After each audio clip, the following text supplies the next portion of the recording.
माला फेरू न हरि भजू, मुख से कहूँ न राम। माला फेरू न हरि भजू, मुख से कहूँ न राम। मेरा हरि मुझे भजे, मैं पाऊं विश्राम। मेरा हरि मुझे भजे, मैं पाऊं विश्राम। मोको कहाँ ढूंढे रे बंदे, मैं तो तेरे पास में। मोको कहाँ ढूंढे रे बंदे, मैं तो तेरे पास में। खोजी होए तुरंत मिल जाऊं, एक पल की तलाश में। खोजी हो तुरंत मिल जाऊं, एक पल की तलाश में। मोको कहाँ ढूंढे रे बंदे, मैं तो तेरे पास में। मोको कहाँ ढूंढे रे बंदे, मैं तो तेरे पास में। नमस्कार मेरे प्यारे भाइयों, मेरे परमात्मा के प्यारे जीव हंसों। मैं बंदी छोड़ से यही अरदास करता हूं कि आप सब मेरे भाइयों का विवेक पहले से ज्यादा और ज्यादा से ज्यादा बढ़ता ही जाए, और ऐसी कोई दुविधा ना रहे जो आपके मन में 1% भी घर कर पाए। हर चीज बिल्कुल क्रिस्टल क्लियर होती चली जाए, और ऐसा कोई भी भ्रम भूत ना रहे जो आपकी भक्ति में रुकावट पैदा कर पाए। और जितने भी ये अधूरे गुरुओं के शिष्य आपको भ्रमित करने के लिए आए, आप अपनी विवेक की तलवारों से उनको धराशाही कर सको। उनके अज्ञान को एक पल में पहचान के उनके द्वारा आपका अनमोल जीवन खराब करने से बचा सको, क्योंकि ये आपका जीवन बर्बाद करने के लिए ही आते हैं। ये केवल आपको 84 का रास्ता दिखाने के लिए ही आते हैं, ताकि आप कभी मुक्त ना हो पाओ। क्योंकि यही वो काल के दूत हैं, यही वो मन के दूत हैं जो मनमुखी साधनाएं कराते हैं, जो तन में इस शरीर में परमात्मा बताते हैं, और आप सबको इसी शरीर में रोक दिया जाता है। ये आए ही इसीलिए हैं कि आप इस देह से विदेह ना हो पाओ। ये परमात्मा को आपके शरीर के अंदर ही घोषित करने में लग जाते हैं। कोई कहता है कि नाभि में परमात्मा है, कोई कहता है कि जन इंद्री में परमात्मा बैठा है, सृष्टि रचना करता है सबकी। कोई कहता है श्वासों में परमात्मा है, उसी की वजह से ये शरीर चल रहा है। कोई कहता है हृदय में परमात्मा है, दिल में परमात्मा है, परमात्मा ने कनेक्शन लगा रखे हैं दिल में। अरे परमात्मा ने दिल में कनेक्शन लगा रखे हैं तो ये कनेक्शन बंद कैसे हो जाता है? ये दिल रुक कैसे जाता है? ये दिल को रोकने वाला कौन पैदा हो गया अगर परमात्मा ही इसको चला रहा है? ये सब के सब अज्ञानी केवल आपको भ्रमित करने के लिए आते हैं। ये आपका जीवन बर्बाद करने के लिए आते हैं। कोई कहता है त्रिकुटी में परमात्मा बैठा है, इंगला पिंगला सुषमना में। कोई कहता है ब्रह्मरंध्र के अंदर परमात्मा बैठा है। सब के सब ये देही ज्ञान लेके बैठे हैं। इसीलिए साहिब ने साफ बोल दिया, 10 द्वार नरक भर बूढ़े, तू गंधी को बेड़ो। यानी 10 द्वार से निकलने पर भी मोक्ष नहीं होता, मुक्ति नहीं होती। अपने स्वरूप को जानने से मुक्ति होती है। आपका स्वरूप क्या है? आप इस शरीर में आए कहां से हो? कौन से दरवाजे से आए हो और कौन से दरवाजे से निकल के कहां ठहरोगे? केवल निकलना नहीं है कि निकल गए, ठहरना है उस अचल परमात्मा में, अडोल परमात्मा में, जो ये देह बनने से पहले भी अडोल था और देह बनने के बाद भी अडोल है। ये नहीं कि जब तक शरीर नहीं था वो बाहर था और शरीर बन गया तो वो हृदय में आके बैठ गया। इस गलतफहमी में कोई मत रहना मेरे भाइयों, कोई मत रहना। संतों के द्वारा ये हृदय बार बार इसलिए बोला गया वाणी में, क्योंकि हृदय का केवल एक मतलब नहीं होता कि केवल एक मतलब होता है। जैसे हम कहते हैं तेरी बात तो मेरे दिल में लग गई। अब बात दिल में कैसे लगेगी भाई? कोई बात करता है, कानों से सीधे दिमाग में जाती है, दिमाग में बुद्धि निर्णय करती है कि ये मेरे खिलाफ बोला गया है कि मेरे पक्ष में बोला गया है। इसमें दिल का क्या रोल है? कोई रोल नहीं है। लेकिन बोलने में यही आता है कि तेरी बात मेरे दिल में लग गई, या हम कहते हैं कि तुम मेरे दिल में रहते हो। किसी प्यारे को, किसी प्रेमी को बोला जाता है कि तुम मेरे दिल में रहते हो। इसका मतलब यह नहीं कि वो तुम्हारे दिल के अंदर घुस गया आके। इसका भाव होता है कि तुम मेरे हृदय में रहते हो, तुम मेरे दिलो दिमाग में रहते हो, तुम मेरी सोच में रहते हो, तुम मेरे विचारों में रहते हो, तुम 24 घंटे मेरी सूरत में रहते हो। ये होते हैं इनके भाव। और जो केवल शब्दों को पकड़ के बैठ जाता है उसका कभी कल्याण नहीं हो सकता। तो जैसे कि आजकल आपको वाणियां भी दिखाई जा रही हैं कई जगह और भ्रमित भी किया जा रहा है। देखिए, एक वाणी भेजी गई थी किसी के द्वारा भ्रमित करने के लिए। क्या बोला गया है उस वाणी में? आखिरी पंक्ति देखिए, भूले मार्ग जिन्हीं बताया, ऐसा गुरुवड भागी पाया।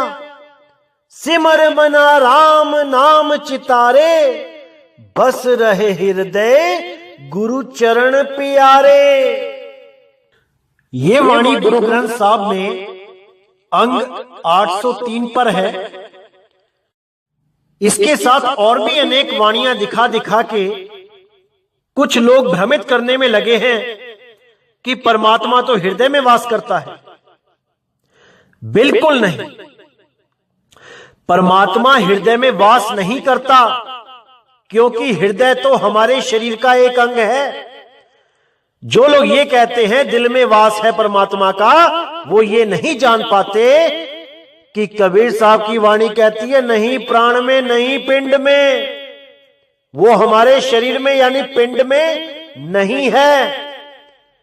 इस भेद को अच्छी तरह समझना है आपने, क्योंकि कुछ लोग हमारे ही पंथ में आके हमसे ही ज्ञान को समझ के, जैसे पहले भी होता आया है, मैं बताता रहा हूं आपको कि कैसे कुछ लोग आते हैं हमारे पंथ में, ज्ञान को सही से समझते हैं और फिर खुद गुरु बनने के चक्कर में इस पंथ को ही अधूरा कहने लग जाते हैं और अपने आप को सर्वश्रेष्ठ घोषित करने की नाकाम कोशिश करते हैं।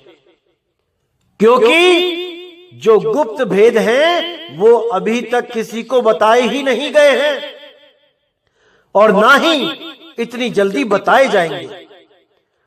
तो जो लोग अलग हो भी जाते हैं वो केवल भरमाने का ही काम करते हैं, वाणियों को दिखा के गलत अर्थ करके लोगों को भरमाते हैं। लेकिन आपने नहीं भरमना है, आपने एक एक शब्द पे विचार करना है। तो क्या कहती है वाणी यहां पे? भूले मार्ग जिन्हीं बताया, ऐसा गुरुवड भागी पाया। यानी एक ऐसा गुरु मुझे मिला जिसने मेरी गलती को सुधार दिया, जिसने मुझे भूला हुआ रास्ता बता दिया। युगों युगों से, अनंतों जन्मों से भटकता हुआ मैं आज 84 लाख जूनों को भोगता हुआ इंसान चोले तक पहुंचा। अगर आज भी मुझे वो गुरु ना मिलता तो मैं वापस 84 में चला जाता। जिसके लिए कबीर साहब ने बोला, लख 84 भटक के पौ पे अटके आए, अब की पासा ना पड़ा तो फिर 84 जाए। और ये लोग क्या बोलते हैं, जो भ्रमित करने वाले हैं कि गुरु की भी जरूरत नहीं है।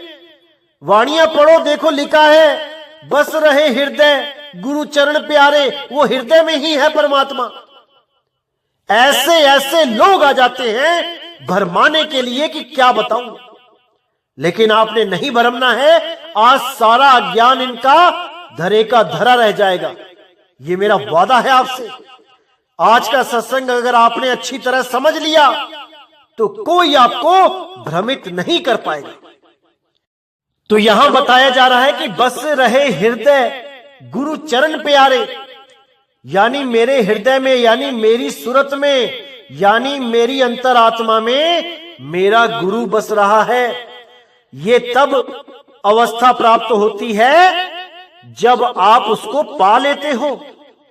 जब उस परमात्मा को पा लेते हो तब आपके हृदय में उसका वास होता है। मतलब कि जैसे उसके गुण होते हैं उस परमात्मा के, यानी वो निर्वैर है, वो निर्भय है, वही गुण आपके हृदय में आ जाते हैं। जैसा कनेक्शन लगता है बिजली का, वैसा ही करंट दूसरे छोर पे भी हो जाता है। जैसे आप कोई तार को बल्ब से अटैच करो लेकिन उसका कनेक्शन ना लगा हो, बिजली नहीं जोड़ी गई हो, तो वो बल्ब नहीं जलेगा, उसमें करंट नहीं आएगा। लेकिन अगर आपने वो कनेक्शन जोड़ दिया प्लग में, तो वो करंट बल्ब को जला देगा। इसका मतलब कि जिससे हम जुड़े हैं उसके गुण हमारे अंदर आ जाते हैं।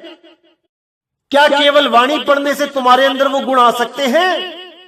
कभी नहीं आ सकते। अपने गिरेबान में झांक के तो देखो, गालियां तक निकाल रहे हो, निंदा कर रहे हो, झूठी अफवाहें फैला रहे हो लोगों के लिए, क्या परमात्मा मिलेगा आपको?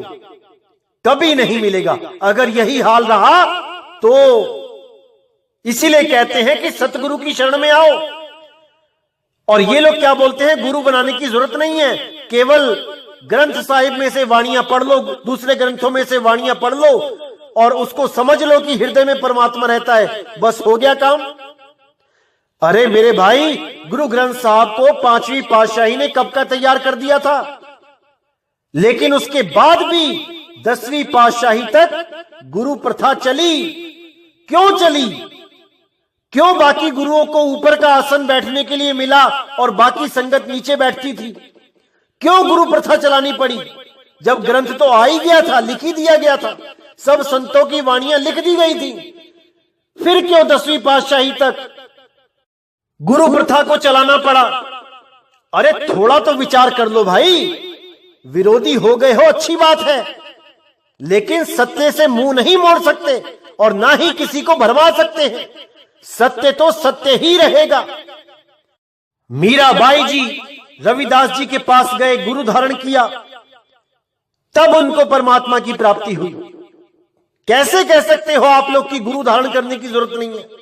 ये भरमाना बंद कर दो और गुरु के कहे लगो, गुरु के वचन में रहो, वरना 84 लाख सामने ही है, ज्यादा देर नहीं लगेगी। तो भाइयों, आपको बताना चाहूंगा, नाम नहीं लूंगा, कुछ लोग हमारे ही पंथ में आके हमसे ही ज्ञान चुरा के, चुराना ही बोलूंगा, समझना तो नहीं बोल सकता इसको, क्योंकि समझने वाला जो जीव होता है वो समझ के टिकता है, जो चुराने वाला जीव होता है वो समझ के भागता है, पंथ छोड़ के भागता है और अपना नया आडंबर चलाता है लोगों को भरमाने के लिए। क्योंकि ये काल के दूतों की चाल ही यही होती है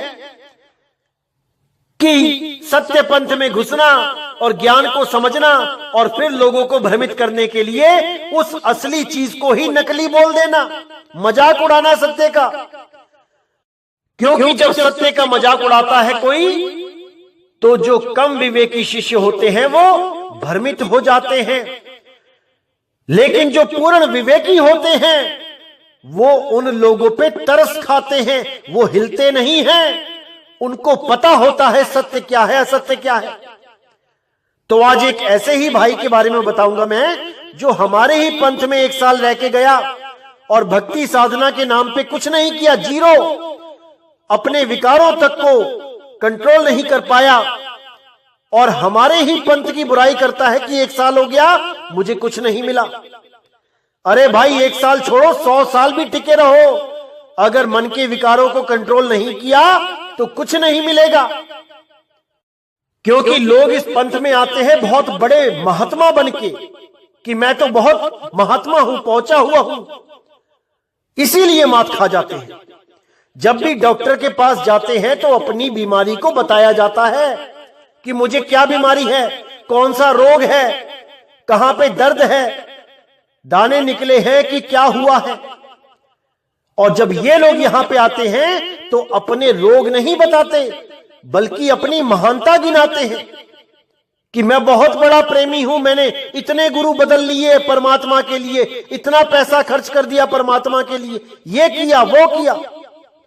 अरे किसी डॉक्टर के पास, किसी संत के पास जाते हैं, वहां अपने विकारों को बताया जाता है कि महाराज जी मेरे अंदर ये विकार है, इनको खत्म करने का कोई तरीका बताओ, ना कि वहां महान बनने जाया जाता है। तो ये जितने भी महान बनने गए हैं अन्य अन्य पंथों में, ये सब उन्हीं पंथों से ज्ञान लेके, उन्हीं को गाली देके ये अपने पंथ लगाने लग जाते हैं। तो ऐसे ही एक आदमी के बारे में आज मैं बताऊंगा, नाम नहीं लूंगा, लेकिन आपने सावधान रहना है क्योंकि ये मेरा ही फर्ज बनता है कि मैं आपको सावधान करूं। क्योंकि ये भोले भाले जीवों को अगर उलझा लेंगे तो उनको 84 के दर्शन करवा देंगे। इसलिए मैं नहीं चाहता कि किसी को भी 84 में जाना पड़े, सबको मुक्ति होवे, इस दास की यही अरदास है मालिक से। तो आइए सुनते हैं इनकी आवाज, जो इस पंथ में आने से पहले इनके विचार थे, जो गुरु ग्रंथ साहब और अन्य ग्रंथों को पढ़ के इनको जो समझ में आया था, इनकी बुद्धि ने जो कैच किया था, आइए सुनते हैं वो क्या था। सत्साहब जी, मैंने ज्ञान गुण तो सब सुने हैं। सबसे बड़ी बात तो ये है, परमात्मा साकार है और निराकार है। उस सतलोक में सचखंड में अंदर सिंहासन पर बैठा है, वहीं से सारी सृष्टि की रचना करता है, वहीं से चलाता है। गुरु नानक जी ने भी इसके बारे में साफ कहा है, सो दर कहा सो कर कहा जित बह सर्ब संभाले। पीयू कर कैसा है, जिथे बैठ के तू सारी सृष्टियां चलाता है, सारा की संभाल करता है। तो वो परमात्मा सिंहासन में बैठा, गरीबदास जी भी कह रहे, श्वेत छतर चिट्टा छतर, सिर मुकुट बराजे, देखते ना उस चेहरे नू। श्वेत छतरस का सिर पे मुकुट है और उस सिंहासन पर बैठा। और वेदों के अंदर भी कह रहे, शाश्वत स्थान में परमात्मा रहता है, उत्थे बैठ के सबकी पालन पोषण कर रहा है। अगर कोई बंदा अमेरिका को जिसने नहीं देखा, अगर वो कहे कि अमेरिका के अंदर लाइट है, बहुत प्रकाश है, बहुत बढ़िया है, वो गुण तो गाता फिरता है।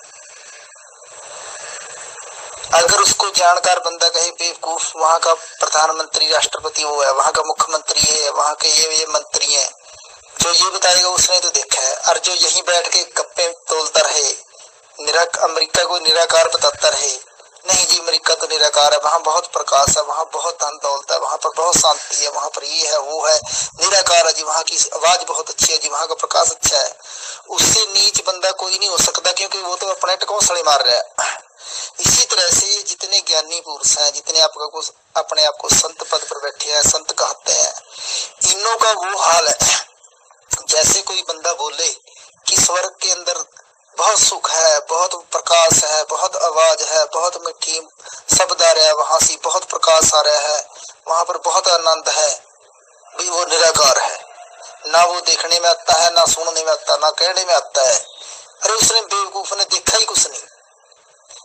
अगर जो स्वर्ग के अंदर जाएगा वो तो सीधा बोलेगा वहां का इंद्र राजा है, वहां की इतनी उर्वशी है, इतनी रानी है, इतने इतने वहां पर लोग रहते हैं, इतने वहां नौकर है, इतने चाकर है, तो वो तो साफ साफ स्पष्ट करेगा ना। जिसने स्वर्ग देखा या जिसने अमेरिका देखा वो तो साफ साफ कहेगा भी वहां का ये प्रधानमंत्री राष्ट्रपति, ऐसे सड़कें बनी है, ऐसे ऐसे गाड़ियां वहां पर, ऐसे ही स्वर्ग में बताएगा, ऐसे विमान है, ऐसे जहाज है, जिसने देखा है। इसी तरह जिस बेवकूफ ने कुछ देखा ही नहीं वो निराकार परमात्मा को बताएगा, उससे बड़ा झूठा और कोई नहीं दुनिया में, इससे बड़ा झूठा जगत के अंदर कोई नहीं। भूरिया जी आप इस बात को समझ लो, जब तक आप मेरे को मिले नहीं थे, मेरे को आवाज आपसी आ रही थी, तब तक आप मेरे लिए निराकार थे, पर मैं ये मानता था कि भूरिया जी कोई चीज है। जब आप मेरे को सामने मिले, जब पा के हम मिले, तो मैं आपको कैसे बोल सकता हूँ निराकार है? मैं आपको साकार बोलूंगा क्योंकि मैं आपको मिला हूं। अगर कोई मेरी जगह और बंदा बोले कि नहीं तो भूरिया जी तो निराकार है जी, वो तो उसकी तो आवाज आती है जी फोन पे और उसका प्रकाश सकता है। जो निराकार बताए वो तो दुष्ट आत्मा है। तो इसलिए परमात्मा भी साकार है, उस शाश्वत स्थान ऋतु धामा सचखंड सतलोक अमर लोक के अंदर बैठा है, वहां से बैठ के सब ब्रह्मांड बनाता है।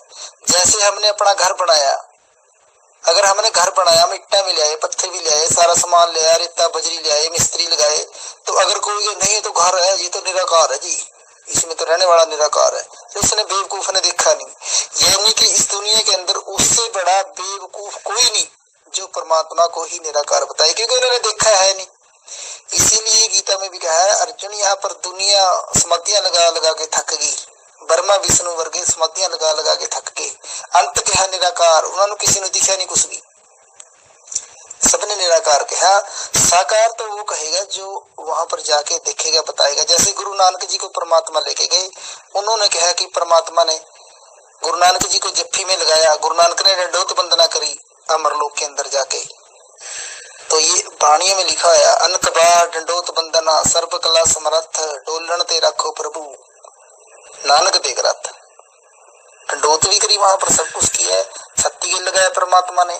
और परमात्मा के एक एक रोम में खरबों खरबों सूर्यों चंद्रमा तारा का प्रकाश है। वो ऊंच अपार बेअंत परमात्मा है जिसके दर्शन साक्षात कर होता है। हाँ, वो ये है कि वो हमारे जैसा शरीर नहीं, उसका सुंदर शरीर है, बहुत सोने जैसी काया है परमात्मा की। तो इसलिए जितने भी निराकार बताने वाले हैं ये सब एक नंबर के झूठे हैं। बोरिया साहब, आप कोई इच्छा है मान लो और ना मानो वो भी आपकी इच्छा है, उसमें मेरा प्रेशर नहीं, मेरा बताना। अगर कोई, मैं हर तरीके से आपको क्लियर कर दूंगा। मैंने तो ये भी बोलना था, आपका कोई बंदा अगर सामने आए, बैठे, ज्ञान गोष्ठी करे, चर्चा करे, मैं एक एक चीज वर्णन करके बता सकता हूँ कि किस लोक में कहां पर क्या रहा। इसके बदले में अगर कोई निराकार कहे और अपना ज्ञान ऊपर थोपना चाहे, वो तो झूठा ही बंदा हो सकता है।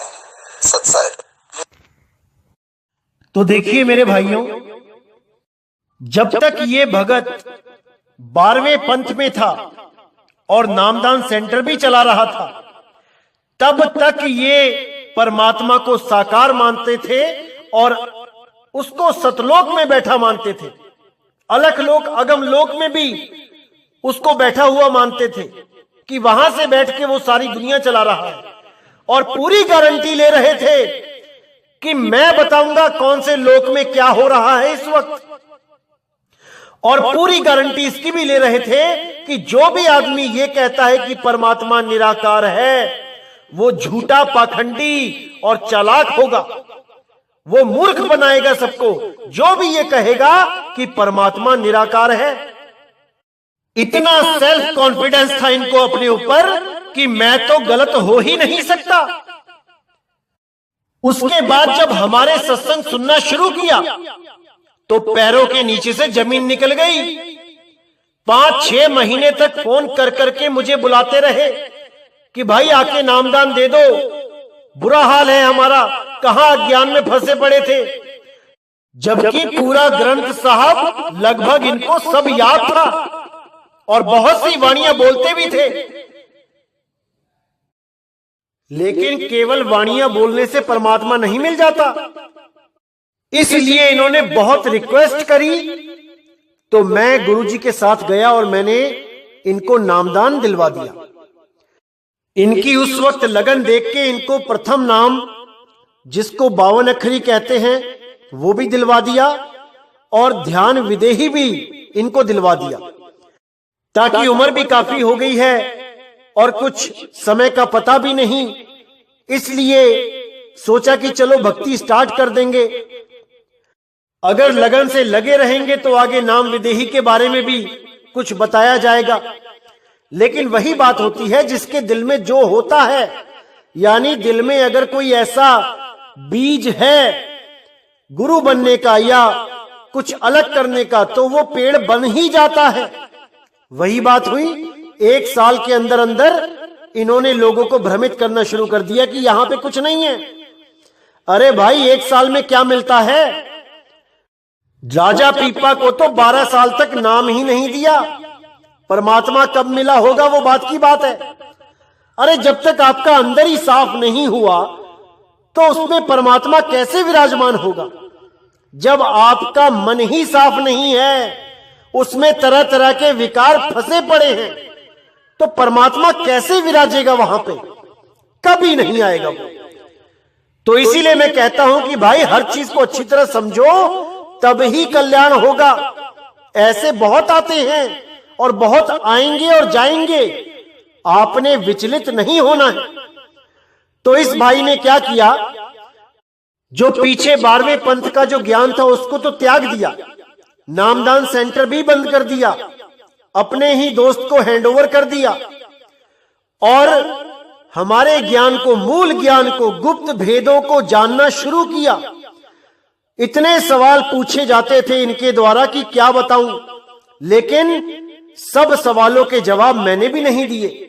बहुत से ऐसे गुप्त भेद हैं जो इनको अभी तक नहीं बताए गए थे, केवल इनको परखने के लिए, क्योंकि परख तो मैंने बहुत पहले लिया था, लेकिन मैं मौका दे रहा था कि चलो कोई बात नहीं, सुधर जाएगा। लेकिन जो अंदर के भाव होते हैं वो बाहर आ ही जाते हैं। तो वही काम हुआ। थोड़ा सा ज्ञान उधर से ले, थोड़ा सा इधर से ले, थोड़ा सा वहां से ले, थोड़ा कहीं और से ले, और एक खिचड़ी ज्ञान सबके सामने बना के रख दिया जाता है। तो इन्होंने हमारे मूल ज्ञान के जो गुप्त रहस्य जो मुझसे समझे थे वो भी रख लिए, और अब गुरु ग्रंथ साहब में से जो वाणियां, हृदय पे जितनी भी वाणियां हैं, वो निकाल निकाल के दिखा रहे हैं। अब कोई इनसे कोई सवाल पूछता है तो गुरु ग्रंथ साहब के हिसाब से जवाब नहीं देते, वो मूल ज्ञान के यानी हमारे ज्ञान के हिसाब से जवाब देते हैं। और जब हृदय दिखाना होता है तो गुरु ग्रंथ साहब में से दिखा देते हैं, कबीर वाणी में से दिखा देते हैं। ऐसी मोटी बुद्धि है इनकी कि इनको अभी तक समझ में ही नहीं आया कि संतों का हृदय अलग होता है। जहां संत हृदय की बात करते हैं वो उनके भाव होते हैं, ना कि वो शब्दों के पीछे बढ़ते हैं। कई जगह लिखा है कि मेरा राम मेरे मन में बसता है, कई जगह लिखा है मेरा राम मेरे दिल में बसता है, कई जगह लिखा है मेरा राम मेरे घट में बसता है, कई जगह लिखा है मेरा राम रोम रोम में बसता है। तो चारों में से आप अगर शब्दों को पकड़ोगे तो किसको सत्य मानोगे? क्योंकि चारों ही लिखे हैं ग्रंथों में, किसको सत्य मानोगे? अरे भाई, ग्रंथों को अच्छी तरह समझो, केवल शब्दों को पढ़ो मत, पढ़ के उसी शब्द पे अटक जाओ तो कुछ नहीं मिलेगा। परमात्मा का वास जहां बताया गया है वो आत्मदेव है, शुद्ध चैतन्य स्वरूप आत्मा, जो देही में नहीं विदेही है। देही में जीव रहता है, हृदय में, हृदय में जीव का स्थान है। और पीव का स्थान कहां पे है? वो शरीरों से परे है, उसको विदेही बोला गया है, उसको अजूनी बोला गया है। अजूनी, अजूनी यानी जो किसी जून में नहीं है।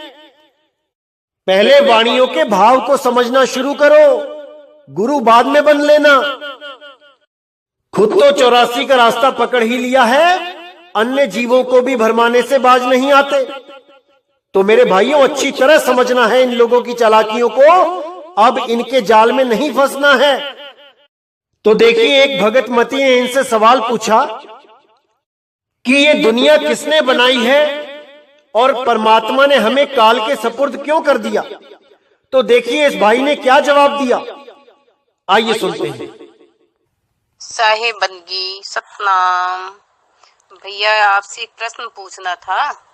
ये दुनिया है ना किसने बनाई है और ये परमात्मा ने हमें काल के सपुर्द क्यों कर दिया। क्या ये सच है कि परमात्मा ने हमें काल के सपुर्द किया है? हम कैसे इस दुनिया में आए हैं, थोड़ा बोल के बताएंगे भैया, और थोड़ा हिंदी में बताइएगा, पंजाबी मेरे को समझ में कम आती है। तो देखिए इस भगत मती के सवाल पे उस भाई ने क्या बोला, और जो कुछ भी बोला गुरु ग्रंथ साहब से बिल्कुल विपरीत बोला। जो गुरु ग्रंथ साहब में लिखा है उसके अनुकूल नहीं बोला। क्यों? क्योंकि हमारे सत्संगों से इसको पता लग चुका था कि असलियत क्या है। बहुत चालाकी से हमारे ही ज्ञान को बताते हुए इस भगत मती के सवाल का जवाब दिया, और गुरु ग्रंथ साहब की ही वाणियों से बिल्कुल उल्टा जवाब दे डाला। वो अभी प्रूफ किया जाएगा कि गुरु ग्रंथ साहब ने क्या जवाब दिया है इस सवाल का, और ये भगत क्या कह रहा है। आइए देखते हैं कि क्या जवाब दिया इन्होंने। परमात्मा ने नहीं भेजा, परमात्मा ने किसी को नहीं भेजा, परमात्मा क्यों भेजेगा? ये हम खुद ही, हमने विस्तार किया, खुद ही आए हैं, हम खुद ही गलती की है, हम खुद आए हैं, परमात्मा ने किसी को नहीं भेजा। तो मैंने पिछली ऑडियो में बताया हम दो हो गए हैं, एक से उस एक में से बिछड़ के हम दो आ गए, एक छोड़ दूजे लगे डुब्बे से बन जा रहा, एक ਨੂੰ छोड़ के दूजे बन गए हम, इसीलिए डूब गए यहाँ पर 84 में घूम रहे हैं। जब हम उसी एक के साथ मिल जाएंगे तो हम फिर जन्म मर से बाहर हो जाएंगे। बस ये चीज समझनी है। जो कबीर साहब ने सृष्टि रचना सुनाई है, अभी ऐसे आगे ये कहानी बना के सुनाई है, ये उस ज्ञान को कहानी बना के सुनाया है।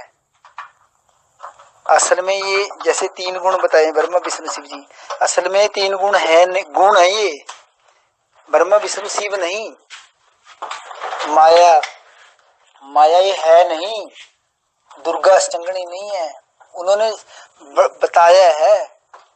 माया ये सारी सृष्टि माया ही है, माया ने उपजी है, माया दिख रही है जो अखों, जो दिशा से उस माया, जो दिशा से सगल बनासा, माया भी नाशवंत है और ये सारी सृष्टि भी नाशवंत है। तो इसको समझने के लिए आपको टाइम लगेगा थोड़ा, क्योंकि हमारे अंदर जो हमें पहले ज्ञान सुना दिया वो कहानी ज्ञान सुनाया हुआ है। हमने अब कहानी ज्ञान को तो समझना ही समझना, हमने असल को समझना है। असल हम कौन है, हमारे अंदर ये दुख बाधा क्लेश काम क्रोध लोभ मोह कार आशा तृष्णा वासना इच्छा परम पैदा हो गया, ये माया काल जाल भर गया, इसी को मिटाना हमने।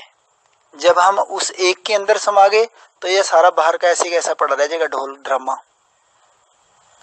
ठीक है जी, ये ज्ञान और वो ज्ञान अलग अलग है। जब उस ज्ञान से जिसमें आप फंसे हो उस ज्ञान से बाहर आओगे तो ये समझ में आने लग जाएगा धीरे धीरे। इसीलिए कहा धीरे धीरे रे मना धीरे सब कुछ होए। जब हम ज्ञान जिस ज्ञान में फंसे हुए हैं, यहाँ अनेकों तरह के ज्ञान चल रहे हैं। कबीर साहब ने अनेकों तरह की ज्ञान बोल रहे हैं, जगत ज्ञान भी, भक्त ज्ञान भी, पवित्र ज्ञान भी, अलग अलग तरह के अज्ञान भी बोल रहा है। ऋषियों मुनियों की कहानियां बोल रही, सब बोल रहा है। उन्होंने गीता भी बोल रही है, महाभारती बोला, सब बोल रहा है। उन्होंने इसीलिए बोला है कि असल है क्या चीज है, हमारे को समझाने के लिए सिर्फ। तो देखिए मेरे भाइयों, कितनी चालाकी से हमारे से ही सीखा हुआ ज्ञान लोगों को बता के अपनी ओर आकर्षित किया जा रहा है। जैसे नकली नोट छापने वाले असली नोट की डाई बना लेते हैं और उस असली नोट के जैसे ही नकली नोट छाप छाप के थद्दियां बना लेते हैं, और वो लोगों को 100 रुपए का नोट, नकली नोट 50-50 में देने लग जाते हैं। ये वो हाल हो रहा है इन लोगों का। अरे अपना ज्ञान बोलो ना, आपने क्या अर्जित किया है? हमसे ही ज्ञान समझ के हमारे ही गुरु भाइयों को समझा रहे हो। अरे थोड़ी शर्म तो करो भाई।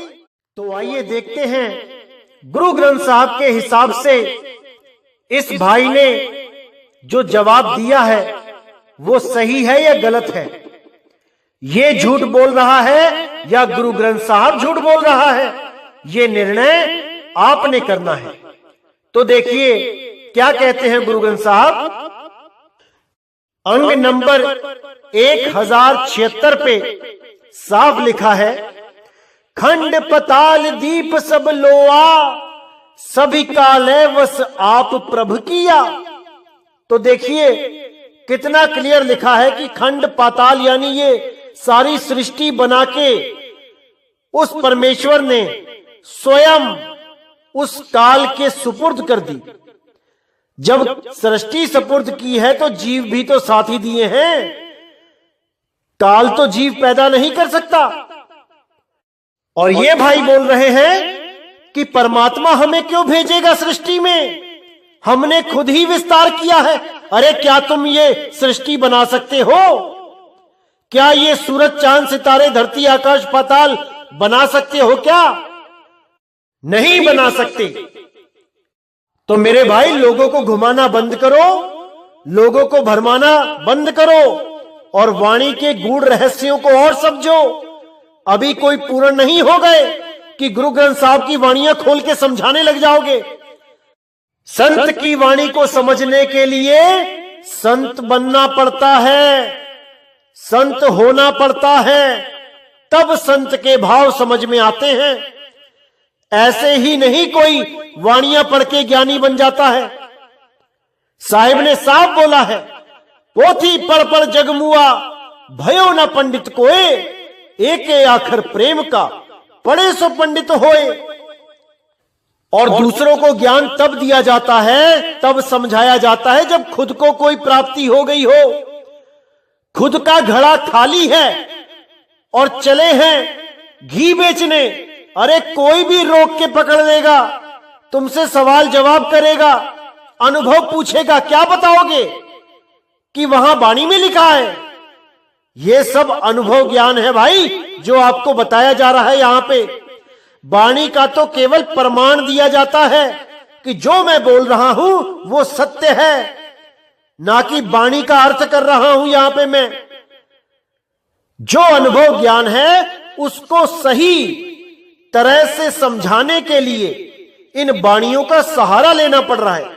नहीं तो मुझे किसी वाणी की जरूरत नहीं है। जो मैं बोलता हूं वो मैं बोलूंगा, लेकिन वाणियों का आधार लेके आपको जल्दी समझ में आ जाएगा। ये वाणियां लेने का केवल इतना ही मकसद है। तो मेरे भाइयों अच्छी तरह समझना है। और मुझे पता है अभी इस पंथ में हजारों काल के दूत आएंगे और हजारों इस पंथ को छोड़ छोड़ के जाएंगे, खुद गुरुआई के चक्कर में, खुद को महान सिद्ध करने के चक्कर में।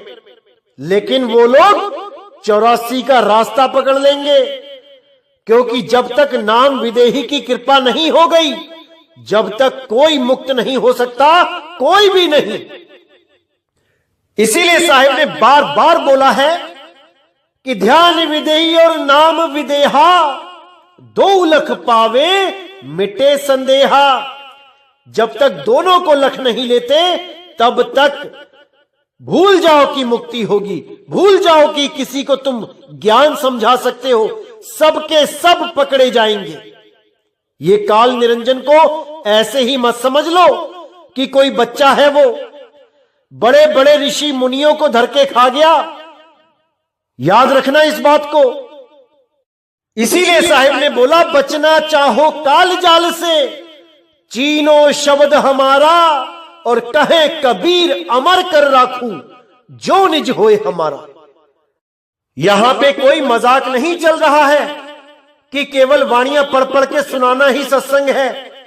यहां पे एक से एक गुप्त भेद बताए जा रहे हैं और 2020 के अंत तक सारे गुप्त भेद खोल दिए जाएंगे। केवल सृष्टि रचना को छोड़ के, क्योंकि सृष्टि रचना ही वो मूल ज्ञान है, वो मूल भेद है जिसको जानने के बाद आप सृष्टि को खत्म करना सीख जाओगे। क्योंकि जो सृष्टि को जानता है कैसे पैदा हुई है, वो ही खत्म कर सकता है, अन्यथा ये सृष्टि कभी खत्म नहीं होगी, चलती ही जाएगी। बार बार आना, बार बार जाना लगा ही रहेगा। एक भी जीव इस पूरे ब्रह्मांड से मुक्त नहीं हो पाएगा। इसमें बहुत गुप्त भेद हैं जो आपको आगे से आगे बताए जाएंगे। तो ऐसे काल के दूत जहां पे भी आते हैं, आपने उनसे सावधान रहना है मेरे भाइयों, बिल्कुल सावधान रहना है। तो संतों की हर वाणी में बहुत गुप्त भेद होते हैं, उसको जानना पड़ता है, समझना पड़ता है। कहीं पर भी लिख दिया गया कि परमात्मा घट में है, तो इसका मतलब यह नहीं कि वो तुम्हारे शरीर के अंदर बैठ गया आके। अगर तुम्हारे शरीर के अंदर परमात्मा बैठ जाए तो तुम्हारी कभी मृत्यु ही ना हो। अरे जिस शरीर के अंदर परमात्मा ही आके विराजमान हो गया, वो भला कैसे मरेगा? इसको अच्छी तरह समझना है। जैसे वाणी में आता है, ज्यों तिल माही तेल है, ज्यों चकमक में आग, और तेरा साईं तुझ में है, जाग सके तो जाग। अब इसमें भी बहुत गुप्त भेद है। ज्यों तिल माही तेल है, यानी तिलों में तेल है, बिल्कुल है, लेकिन अगर कच्चे तिल को पिसवाओगे तो उसमें नहीं निकलेगा तेल, होता हुआ भी नहीं निकलेगा, क्योंकि उसकी एक जुगती है, विधि है। उस तिल को पूरा पकाना पड़ता है, तब उसमें से तेल निकलता है। इसी प्रकार बोला, ज्यों चकमक में आग, चकमक पत्थर में आग है, बिल्कुल है, लेकिन अगर उसे हथौड़े से तोड़ के देखोगे तो अंदर नहीं मिलेगी आग, अंदर केवल धूल के कण मिलेंगे। तो आग कहां पे है? आग सतह पे है, पत्थर से बाहर है, लेकिन गुप्त है, प्रकट करनी पड़ती है। कैसे प्रकट होगी? विधि के द्वारा। जब सही विधि मिल जाएगी तो वो प्रकट हो जाएगी। तेरा साईं तुझ में है, जाग सके तो जाग, मतलब तेरी आत्मा में है, तेरा परमात्मा तेरे शरीर में नहीं है। जब तेरा शरीर नहीं था वो तब भी था, और तेरा शरीर नहीं रहेगा वो तब भी रहेगा। तो ऐसे बहुत से गुप्त भेद हैं मेरे भाइयों, जो परमात्मा की दया है, जो सही समय आने पे खोले जाएंगे। जब तक आप सत्संग का आनंद लेते रहें, हर चीज को समझते रहें और काल के दूतों से सावधान रहें। ये अपना जीवन तो बर्बाद करते ही करते हैं, साथ में 150 को और लेके डूबते हैं।